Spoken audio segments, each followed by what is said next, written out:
he'll be a good shooter over time. Gonzaga on a 13-1 run. They've been to the free throw line 9 times now. Hawaii's been there twice.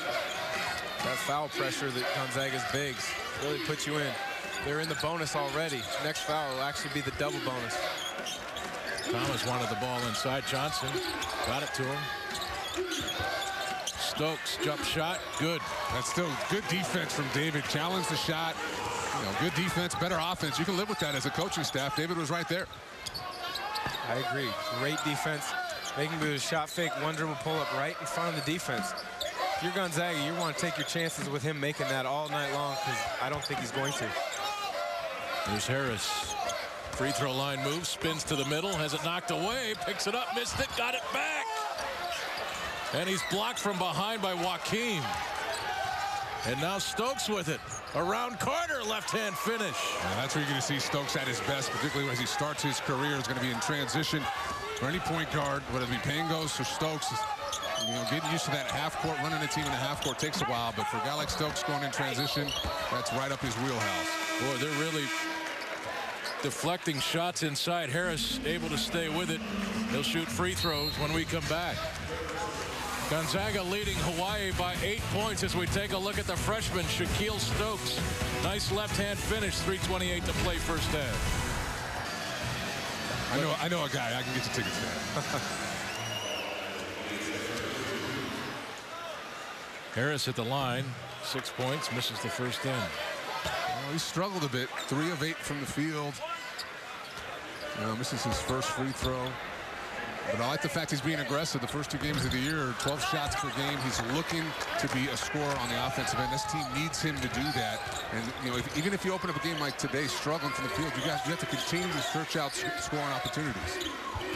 Stokes missing the 3. And Zachary runs down that long rebound. Stokes is looking to be aggressive now. He's gotten in the paint a couple times, finished in transition the last play. There, shot the 3-pointer off a split after the ball was entering the post, and he's getting into David defensively. Harris missing that shot, got the rebound back, and then had it taken away. And Stokes called for the offensive foul. And that's why David Stockton is going to play big minutes throughout this season. He does what needs to be done in the right situation. He knew it was a one-on-one situation. Ball handlers coming at him full speed, step in front, try to take a charge, make the ref make a decision. That time it worked, got the charge call. Wow, that was a tough call for Hawaii. Do you think he took it? Was he there? Well, he sold it. Yeah, he sold it. Yeah. You know, a lot of time those 50-50 plays, if you sell it, you're going to get the call. Bell, that's a 3. He's got a couple in this game. He's got 6 points. Gonzaga's lead back to 11. Well, what a difference a game makes. Versus Eastern Washington, his first action at the Division I level, 5 turnovers. Just 4 nights later, in extended minutes against WSU, only has 1 turnover, so you can see he's starting to settle down. Miles to Joaquim. The big flush, 9-point game. And a 3-second violation call. Zachary was camped out. That's the correct call. Sam Dower catches it on the reversal. Right when you catch it, you know if that high-low is there. He kind of gave it a couple pump fakes, looking to throw it in there, never threw it in there. Rob still sealing, doing his job.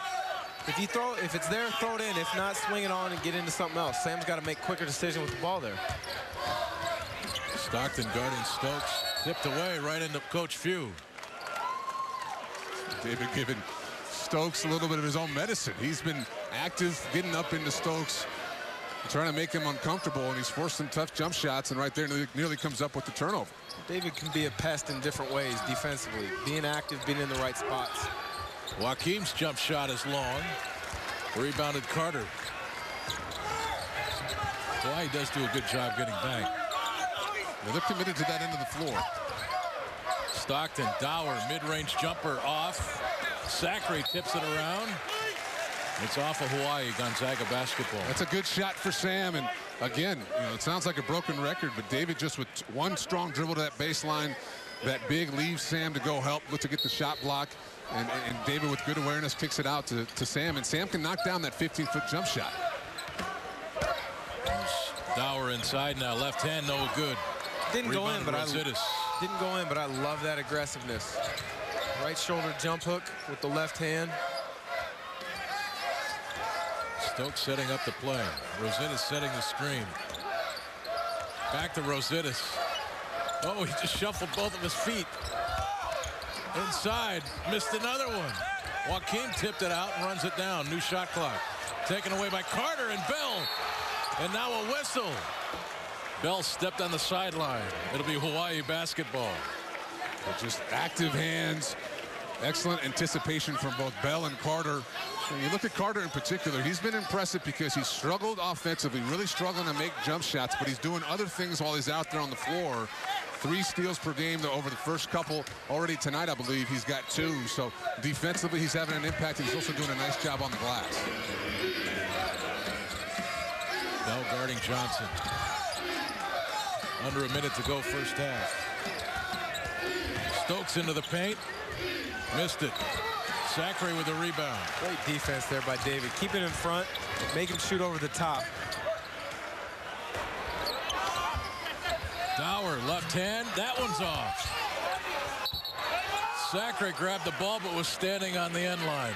Hawaii basketball. This has not been a pretty basketball game. Let's just say that. Nearly 20 turnovers between these two teams.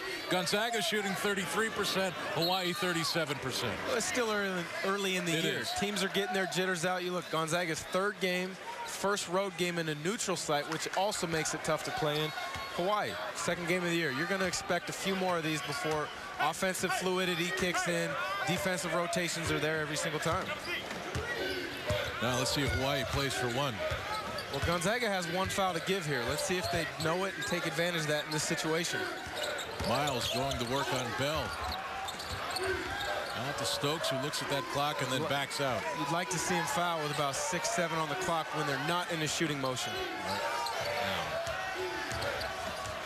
Stokes on Stockton. Step back 3. Oh! That's a big shot. It's a very big shot. And that gives Hawaii some momentum to the locker room. It was an 11-point lead just moments ago. It's trimmed to 6. Well, what the foul to give does for you right there is stops the clock. Hawaii now has to take the ball out of bounds. You are playing defense with a set defense. You probably in your scouting report have an idea of what they are going to try to run and as well as who they're trying to key on, whether it's going to be Zane Johnson coming off a pin down or Stokes. So that was a mental mistake at the end of the first half, in my opinion, for Gonzaga. Stokes leading the Warriors with 9 points. For Gonzaga, it's Rob Sacre with 7 points and 7 rebounds. He's 5 of 5 from the free throw line. It's a 6-point game in the homecoming for Sacre, for Pangos, and Olynyk. We'll be right back.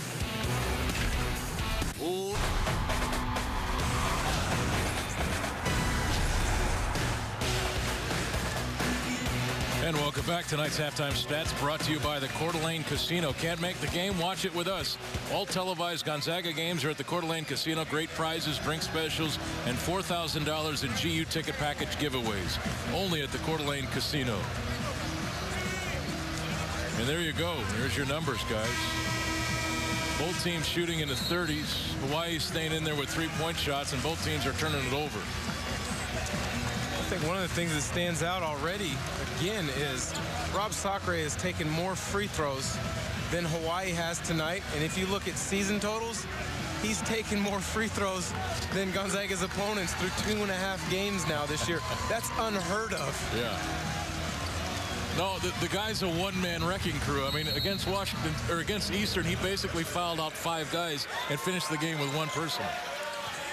How do you do that? Well, he's physically at a different level than you're going to find in college. I mean, there's only less than a handful of guys at the college level that can play with him physically. You know, there are plenty of guys who can play and that are talented, but he's just so big and strong that he constantly puts foul pressure on guys, even when he isn't anywhere near the basketball. And I know nothing about what it takes to play in the NBA, but when you look at those sorts of numbers and that kind of physicality, there's got to be a place somewhere up there for him. Somebody wants somebody who can move people around. Well, he's going to jump hook good. At the very least, he's going to get a very long look, being 7 foot 260, understands how to play the game from a great program. and knows how to play. So at the very least, he's going to get a long look. Hopefully he gets a fair shot somewhere. There's a great move. Marquise Carter, a little stutter step inside, and the finish. We'd like to see him get going. He has struggled putting that ball in the basket. Good first half, though, with 3 rebounds, 2 assists, and 3 steals. But they need a little more offense from Marquise, given the fact he plays extended minutes. And the offensive foul called on Joaquim, and you guessed it, Rob Sacre there to take the brunt of it. Joaquim picks up personal foul number 2. And Joaquim likes to just continue to back down, and you mentioned in the first half, David sold that charge against Stokes. You see it again there, Rob. Not a whole lot of contact. Rob's a little bit bigger sold than that one for sure. I'm not sure he felt the bump. But that's a heads-up play. That's a turnover, change of possession, gives your ball club an extra opportunity on the offensive end. Rob Hollywood Sacre. Here's Pangos. Little runner, left it short, tipped around by Harris, out to Bell. Bell starting the second half in place of Mike Hart. Skip pass. Carter turns down the 3, drives, and a chance for 3. Hello, Marquise Carter. Wow, tough finish. But that's all created from Kevin Pangos. As we take a look at the highlight, Kevin had driven. Marquise made himself available. 1 dribble move, and in the first half, Marquise was looking to avoid some of that contact, made his life a little more difficult right there, just went right up, took the initial look he had and drew the contact and ended up being able to finish through that contact. A much better start to this half offensively for Marquise than really he's seen the first 2.5 games of the year. Well, it helps when the ball goes in the basket. So let's see if an easy shot like that, a layup and a foul, gets him going. Joaquim picking up that personal, his 3rd, and he stays on the floor for Hawaii. Carter now with 7 points, and we've got a 9-point game. It's Bobby Miles. Joaquim. Jump shot is good. 7-point game. We don't want to see him get going. He's really the only inside scorer they have. A tough time in the first half, but to start the second half here, he's been able to get himself going. 4 quick points. Carter Sacre. Back to Carter. Double dribble called down there. You know, I like the action after they throw the ball into Rob on the block there. Marquise Carter split screen for Gary Bell and then dove to the basket. Great cut, make the defense move, but I don't know if that's the right pass in that situation, giving it to a guard in a closed, confined space with a lot of defenders there. That paint's congested. I mean, what's Marquise going to do with that? He's not a guy who finishes at the rim. You know, ball fake, get yourself in isolation if you're Rob. Rob can go to work one-on-one on a low block. And now another travel. We've seen this called quite a few times tonight. Trevor Wiseman called that time. Maybe it's something about being abroad. We see that early in the season, but it'll go away. You wait. In Europe, they call it traveling all the time. In Canada, they're calling that a travel. You weren't getting those calls at home. If you got to use your passport, that's a travel. Sacre jump shot is off. Harris able to tip it out of there. I'd like to see Gary Bell shoot that 3 right there off the offensive glass. Pangos. Carter again driving. That ball was tipped. Never got to the rim. There's Stokes with 9 points in that first half. Missed the lay-in. Rebounded Rositas. That's one you can burn right there. Go ahead and foul him. Put him at the free throw line. Make Rositas earn his 2 points. Bell, quick 3 is off. Sacre with a rebound. Back out to Carter. New clock. Especially with no fouls there. Sacre has 0 fouls. Alias doesn't have a foul. Put him on the line. Make him earn those 2. Pangos. High off the glass. Wiseman the rebound. And now Hawaii with numbers. Johnson faked the 3. Drive ahead. Stripped by Pangos. Johnson got to the free throw line. Jump shot is long. Hawaii basketball off. Nope. Gonzaga basketball off of Wiseman. You make Zane Johnson put the ball on the floor. He's not the same shooter as he is on a catch and shoot. Great job there. Well, if you look at the defensive effort on Johnson, we talked about it at the Open. It's a kid who shot 13 threes against Cal State Northridge, a pretty quick ball club. But tonight in the first half, played all 20 minutes, only 5 attempts. Now he's 2 of 4 from 3, but really hasn't been able to get a rhythm, get any kind of any significant volume of shots up, and that's largely due to the initial defense, and guys have done an excellent job of helping off their man when he has good looks. Sam Dower aggressive inside, and he traveled. The officials are seeing something that nobody else is. I'm not sure about that. Looked like he pivoted off of the ball fake inside, and Sam not happy